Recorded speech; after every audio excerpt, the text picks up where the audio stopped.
이번 시간에는 4대 핵공장 건설 계획 중 하나로 시작된 현대그룹의 조선소 건설 계획이 일본의 지원을 받지 못하게 되는 상황에서 유럽에서의 자본 및 기술 조달로 방향을 선회하고 대형 유조선이 중심인 수출선만을 전문적으로 건설하는 대규모 조선소 건설로 나아가는 과정을 살펴보겠습니다. 우선 그 전에 일본이 4대 핵공장 중 특히 조선소 건설에 가장 부정적이었던 이유는 지적하고 넘어갈 필요가 있습니다.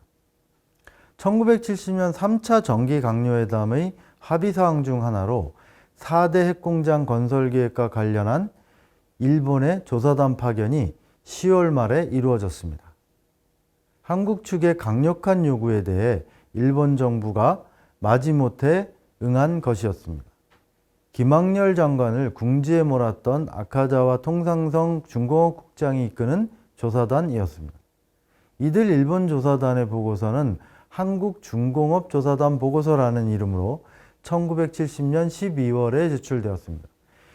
여기서도 조선소 건설과 관련해서는 새롭게 대규모 조선소를 신설하는 것에 반대하고 기존 시설을 활용하여 주로 국내선 건조를 중심으로 육성 정책을 마련해야 한다고 정리하고 있습니다. 즉, 기존 대한조선공사의 시설을 활용하여 수입 대체적 관점의 육성을 제안한 것입니다. 한국 정부는 일본 측의 기존 조선소 가동률 향상 및 활용을 제안한 보고서에 정면으로 반박했습니다. 한국 측은 현재 대한조선공사가 미국 걸프 석유회사로부터 14만 톤의 선박 수주 계획을 체결하여 가동률이 높아지고 있고 시설 확장 계획도 추진 중이라고 지적하고, 조선소에 대해서는 일본 측과의 협상과 추진 방식을 대한조선공사와 신설조선소와의 관계를 재검토하여 결정하겠다고 하였습니다. 한국 정부가 일본 지원을 기반으로 한 4대 핵공장 건설 계획에서 조선 부분을 분리하는 순간이었습니다. 일본이 한국의 신규 조선소 건설에 가장 부정적이었던 것은 미쓰비시 중공업을 중심으로 하는 일본 조선업계의 강력한 반대가 작용한 것이었습니다.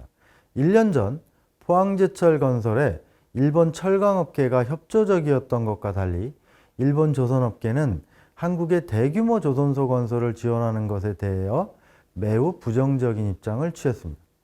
이를 통해 한국 조선업이 일본의 강력한 라이벌로 부상할 가능성을 애초에 막겠다는 의도였습니다. 이른바 부메랑 효과에 대한 우려입니다. 현대와 미쓰비시 중공업 간의 협상이 결렬된 것도 이 즈음의 일입니다. 현대그룹 오너 정주영 회장이 사업 포기를 고민하던 시점과도 일치합니다. 그리고 정주영 회장의 회고를 100% 신뢰하는 것을 전제로 이야기한다면 조선소 진출을 포기하려는 그를 불러 다시 사업 추진을 강권하고 유럽에서의 자금 조달을 제안한 것이 박정희 대통령입니다.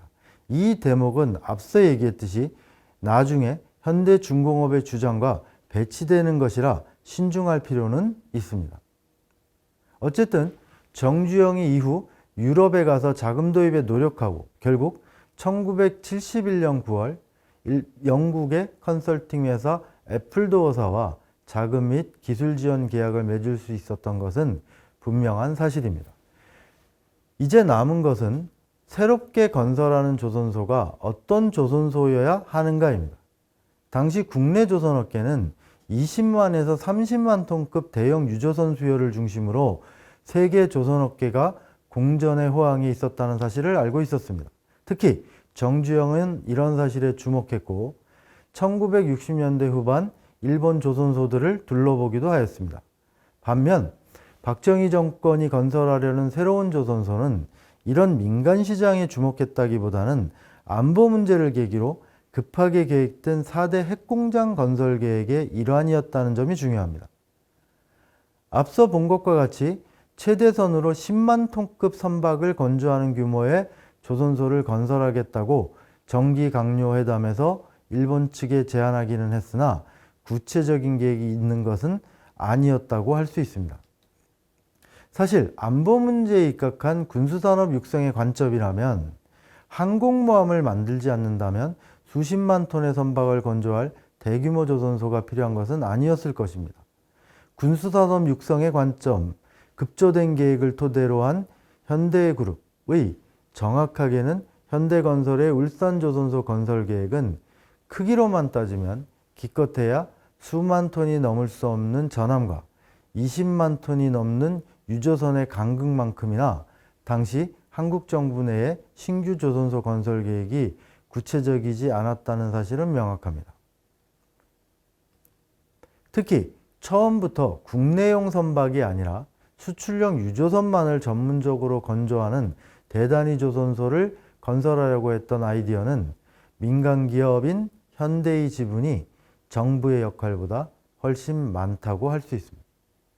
수출용 유조선 전문 조선소 건설 구상이 현실화되는 과정은 국가 부분을 완전 도외시한 채 현대그룹 정주영 회장이 순전히 독자적으로 구상한 것이었다고 말하기는 힘들지만 결국 정주영의 사업 추진 과정을 따라가 볼 때 정주영이 주도적으로 이끌고 있는 것은 명백해 보입니다.